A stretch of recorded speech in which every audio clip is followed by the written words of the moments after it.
This is Scott the Fix-It Guy. Our goal with our videos is to empower you to be able to do the repairs on your own and save a whole lot of money. Today we have the LG washing machine with the LE error, and this is a locked rotor. This is the rotor piece right here. Sometimes they won't spin properly or they don't spin at all.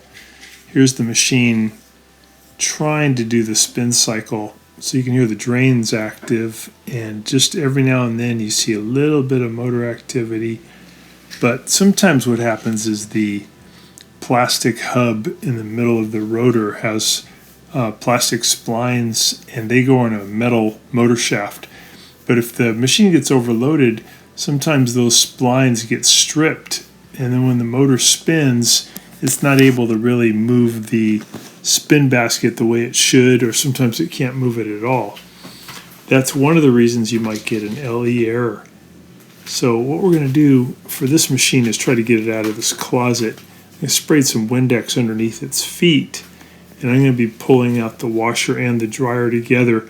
I'm going to have to remove the door, and I'll just use a standard head screwdriver to pop out the upper pins and the upper pin on the lower section, take the door off. I was able to get the machine out, and I just got to get behind this panel.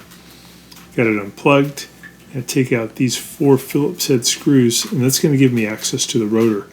You could have an LE error also due to a thing called the Hall sensor, and those are really cheap and it's pretty easy to replace.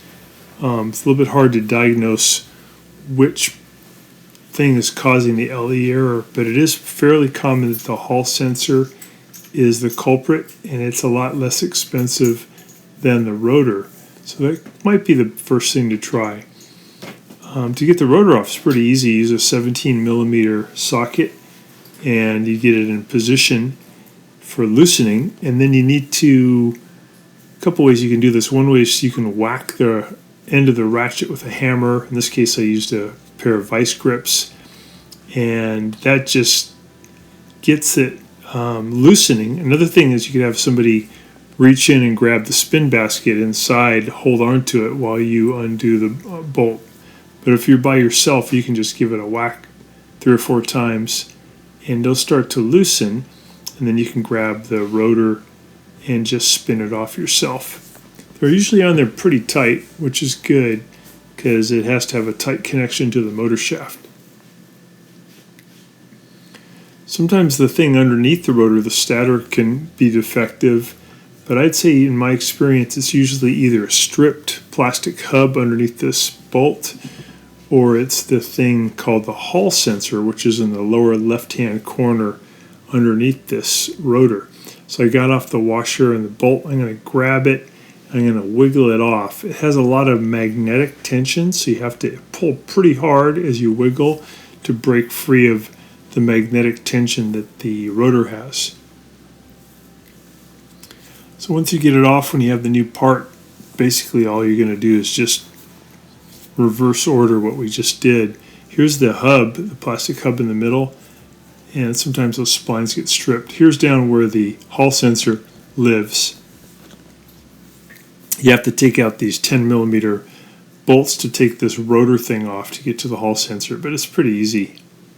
So I'm putting on the new rotor, which has intact splines. Just checking out these wires, making sure there's no obvious breaks in any of them, because if there was a break in the wire, you would get an LE error also. Pretty rare though. More commonly, it's these stripped plastic splines or a bad Hall sensor. So I'm putting back on the bolt. Sometimes you can put a lock compound on the threads to really make sure that that bolt doesn't come loose, but I think if you get it on there really tight, you're going to be okay.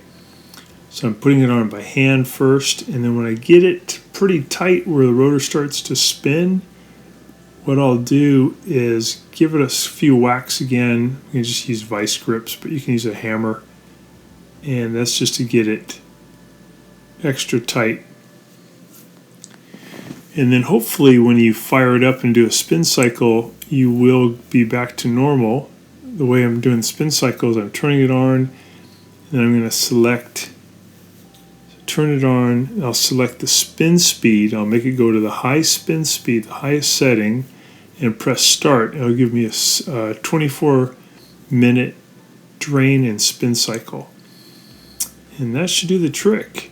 So when you're all done, just put the back panel back on by pushing it up into these tabs. And then you put on those 4 Phillips head screws to hold it.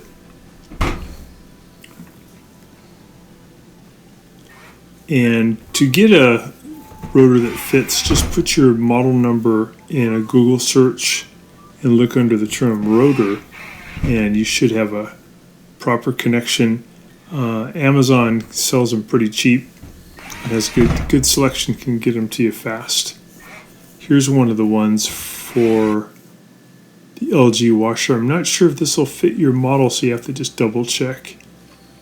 So thanks so much for watching. I hope this helps you out. Please subscribe when you get a chance, and we'll be happy to send you some more of having fixed videos it by yourself. on how to do your home appliance repair. So thanks again, and see you soon.